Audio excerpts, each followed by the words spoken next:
শাইখ, আসসালামু আলাইকুম রহমতুল্লাহ। ওয়ালাইকুম আসসালাম ওয়া রাহমাতুল্লাহি ওয়া বারাকাতুহু। জি, বাংলাদেশ থেকে বলছিলাম, বগুড়া থেকে। বলেন। শাইখ, আমার যে এরকম যে একটা জুমা আরেকটা জুমা পর্যন্ত যত গুনাহ হয়, ওই ওই জুমাটা মাফ করে, ওই জুমার কারণে মাফ হয় ছোট ছোট গুনাহ। এক সমাধান আরেকটা গুনাহ মাফ করে, এরকম একটা সলাতে এরকম ভেতরকার গুনাহ মাফ করে, এরকম তো আরো কিছু বেশি অনেক তো ছোট দোয়া এবং জিকিরও আছে যে এর কারণে একদম সারা জীবনের গুনাহ মাফ হয়। তারপর সুন্দর করে উযু করার পরে 2 রাকাত সালাত আদায় করলে সকল গুনাহ মাফ হয়। তো এই রকম গুনাহ মাফ হয়। তারপরেও আমাদেরকে আল্লাহ কি কি কারণে শাস্তি দিবেন কবরে এবং হাসরের ময়দানে?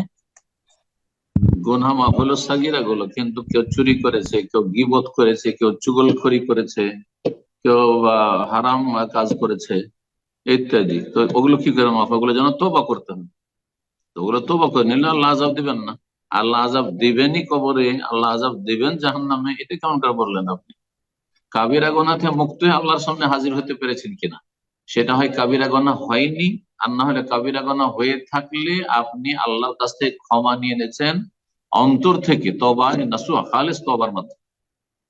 হ্যাঁ, আত-তাইবু মিনাজ যামবি কামান লা যামবা লাহু। নবী সাল্লাল্লাহু আলাইহি ওয়াসাল্লাম বলছেন, যে ব্যক্তি গুনাহ থেকে তওবা করে নিল, সেই ব্যক্তি ওই ব্যক্তির মতো হলো যে গুনাহ করেনি। আর এই সমস্ত যে ফজিলত গুলো রয়েছে এতগুলি আমলের, সেগুলি হচ্ছে সাগীরা গুনাহর ক্ষেত্রে। এছাড়া বলছেন যে একটা দিয়ে তো সাগিরা মাফ হয়ে গেল, তা বাকিগুলো কি কাজ করবে? এর উত্তর হচ্ছে যে এটা দিয়ে মর্যাদা উঁচা হবে, মর্যাদা উঁচা হবে। তারপরে আল্লাহ রাব্বুল আলামিন আরো কিছু দেবেন, কিন্তু এই নয় যে কবিরা গুনাহ মাফ হয়ে যাবে। কবিরা গুনাহ হবে না। কেউ চুরি করছে, কেউ ডাকাতি করছে, কেউ সুদ খাচ্ছে, কেউ ঘুষ খাচ্ছে, কেউ হারাম রোজগার রোজগার করছে, আর কেউ ধার নিয়ে টাকা পয়সা দেয় না, আর বলছে যে আমি তো সকাল সন্ধ্যা জিকির আজকার করি, তো এই 5 ওয়াক্ত সালাত পড়ি, জুম্মা আর তারপরে রমজান আর অন্যান্য আরো ইবাদত বন্দেগী, সেগুলো দিয়ে সব গুনাহ মাফ হয়ে গেল।